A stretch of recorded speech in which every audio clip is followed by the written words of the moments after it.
बुद्धिमान होना जरूरी है या ताकतवर होना, इस पे पूरा डिबेट हो सकता है, क्योंकि दोनों का ही हम इस्तेमाल करते हैं और दोनों में से एक भी खराब हो जाए तो जीवन थोड़ा मुश्किल हो जाता है। दोनों जरूरी हैं, मगर बिना संघर्ष के दोनों सही भी रहें तो किसी काम के नहीं। और हम संघर्ष तभी करते हैं जब हमें लगता है कि जिंदगी थोड़ी मुश्किल हो गई है। और संघर्ष चालू रखने के लिए तो ये मान के ही चलना पड़ेगा कि जिंदगी लगभग हमेशा मुश्किल ही होती है। वो अलग बात है कि हम खुद को ऑफ देके बैठ जाते हैं, छुट्टी देके बैठ जाते हैं, लेकिन सही में अगर मंजिल पे पहुंचना हो तो यार असली चैन तो वहां पहुंचकर ही मिलता है। और पहुंचा एक दिन में जा नहीं सकता।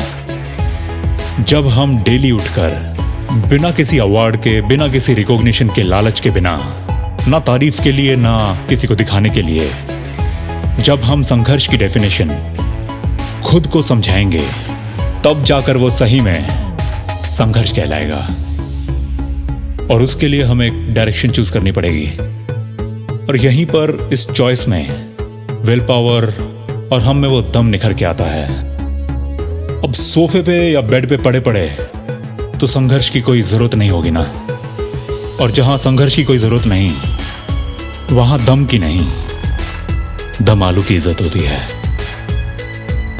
मधुमक्खियों को जब स्पेस में ले जाके जीरो ग्रेविटी में छोड़ दिया था तो कुछ देर तो बेचारियों ने पंख फड़फड़ाई, लेकिन देखते ही देखते कुछ घंटों में सारी की सारी मृत्यु को प्राप्त हो गई। हमें डायरेक्शन चाहिए एक ऐसी मंजिल की ओर जहां रुकावटें भर के हो, और उनको पार करने के लिए हमें संघर्ष के हथियार रोज निकालने पड़े। इस आशा में बैठे रहना कि दूसरे हमेशा हमें पीछे से धक्का देते रहेंगे तो फिर हम वहां पहुंच जाएंगे जहां हमें पहुंचना नहीं था। Pulling is always better than pushing. और हम इंसान लोग खुद को खींच नहीं सकते, इसलिए हमें खुद को धक्का मारना पड़ता है। दूसरे हमें बस थोड़ी देर के लिए खींच सकते हैं। जब गाड़ी खराब हो जाती है तो कभी देखा है कि दूसरी गाड़ी उसको पीछे से धक्का दे रही हो? हमें धक्का या तो हम दे सकते हैं या फिर वो ऊपर बैठा खुदा।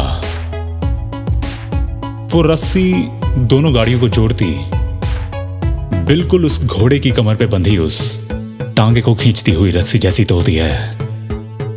बढ़ती का नाम गाड़ी। जो गाड़ी आगे बढ़े उसी में तो सवारी बैठी हुई होती है।